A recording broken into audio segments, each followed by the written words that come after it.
It is September 1st. Yay! I'm so excited because that means I'm like that much closer to being done with school and my life and everything is going to be fun. But that is the start period for your DTR license, your dietetic technician registered license. It starts September 1st and it goes to the next year of August 31st. So 9/1 to 8/31. Anyway, I got it in the mail today. I don't know if there's anything like pertinent on here, so I don't want to show it because I don't even know, but it looks pretty. I don't know, it has like the logo on it and it says the CDR certifying that diet technician registered credential that I slaved on to get for 4 years in college, and then I had to take a really stressful test, and then I had to pay $60 every year. This is my 3rd year doing it, but I have the credential. And if you wanted to know more about like the steps to get it that are relevant for 2017, I did make a video that I'll put somewhere. I don't know, you could just look at I don't know where there's another video out there that gives you information, and you could always just phone a friend or just comment below and ask me, and I will tell you as best I know, or my experience with getting it. But I just wanted to reflect. So in the little mailing thing they gave me, they always give you like some type of brochure, you know how things are, just common customary things, but it just talks about the CPUs you need to keep your license going. So you pay the $60 every year just to stay registered, and then at the end of the 5 years you're supposed to have a certain amount of CPUs credits that are proving that you're doing continual education, and some of them are free and then some of them you do have to pay. And so they have like modules that are here, and now with COVID a lot of them are more online and less like in person and whatnot. I have personally never attended any of them because I knew I was going to, my plan was to do the DTR to see if I wanted to become a dietitian, and then so now I'm in school, and then so by the end of my 5 years, I'm not going to be a DTR for 5 years.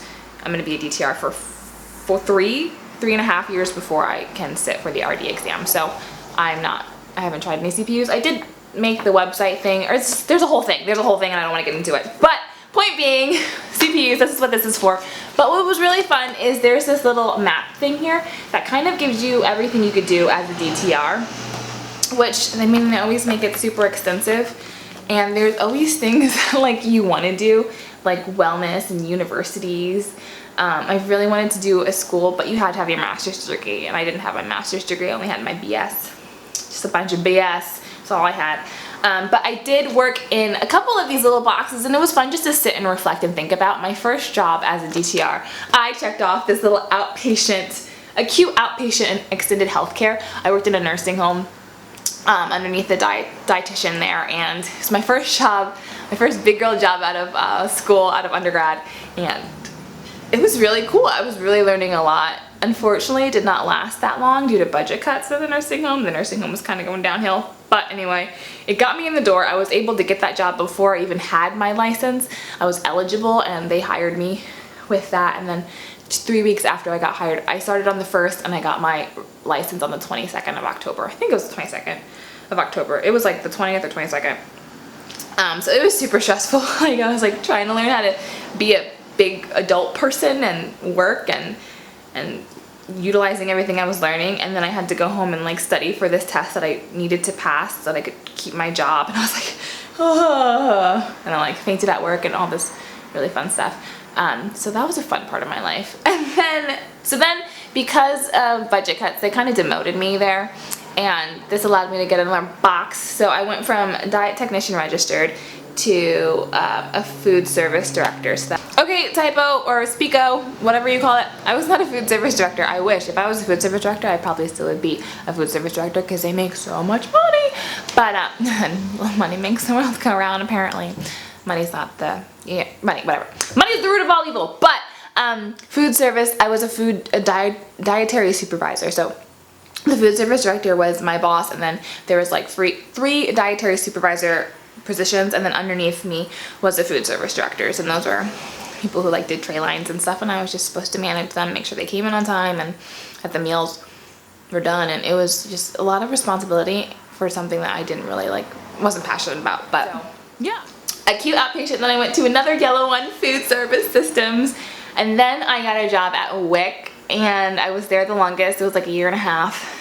And the WIC I was working at, I'm sure I said this in another video, the WIC I was working at, I was working with all dietitians, and there was just 2 DTRs there, and that was a really cool experience. And that experience, I was like, okay, so I can be doing the same exact job I'm doing and get paid more if I'm a dietitian. So really, money motivated me to go back to school and get the RD credential. Now that I'm in school and learning a lot about nutrition, I'm like, oh, okay, I understand that there's so much more to learn. And I literally knew nothing about nutrition in my undergrad degree, but that's because the master's degree I'm in is so open mind thinking, and we really like, our textbooks are journal articles, and we like look at research constantly, and we're always critically thinking, and it's like, it makes you tired. Like, I'm supposed to be doing homework right now, but I'm like mentally, my brain like hurts. So I'm just making this video. If you want me to talk more about my program that I'm in, comment below and I'll make a video about that. But it's a lot. So my point being is that I realized that it's okay, I will make more money, but I also will know so much more that I can actually help my patients. And I think that's partly too because I've never did the CPEUs, so I don't know. Anyway, I think continuing your education after your bachelor's in nutrition is beneficial because you will learn a lot if you choose the right program. There's a lot of programs that just kind of repeat your undergrad degree. The program I am in is not like that at all. Like, it's great. But okay, so I checked off 1, 2, and 3, and I was trying to get into wellness nutrition before I got into my dietetic program. I got my certified personal trainer credential, and I was going to couple that with DTR and see if I can get into some gyms and start doing personal training, and then use my DTR so I could do more meal plans and more nutrition education that is based on a little bit more research than what some nutrition certification programs are that are out there. But I never got to do that. I still have it. I need to renew it, but maybe one day I'll jump into that, and that'll probably be as an RD. Or maybe I still have a few more months so I can do that now. But what I really want to get into is private practice. This one I haven't seen a lot of DTRs do. There's one DTR that I found on the Diet Tech Central Facebook group. So if you are a DTR, I would highly recommend that group because it's just a whole bunch of DTRs doing their thing, like making that credential look really good and just connecting with each other. So I will link that down below. I always talk about it in my Diet Tech videos because it's just so nice knowing that people know who you are, and they like make swag for you, and they celebrate Diet Technician Register Day, and it's just really nice. So point being, I did see one diet technician doing an online nutrition private practice thing, and I kind of want to try and see if I can tap into that a little bit before I move on from my DTR credential into the realm of the RD. But I have a few more months, so I'm gonna see how much see if I can get another box before I am done. So yeah.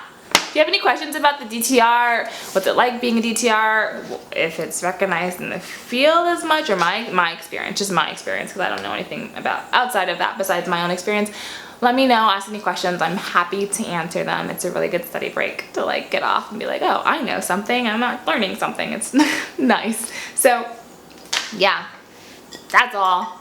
Happy new license or juror registration year to all my current DTRs out there.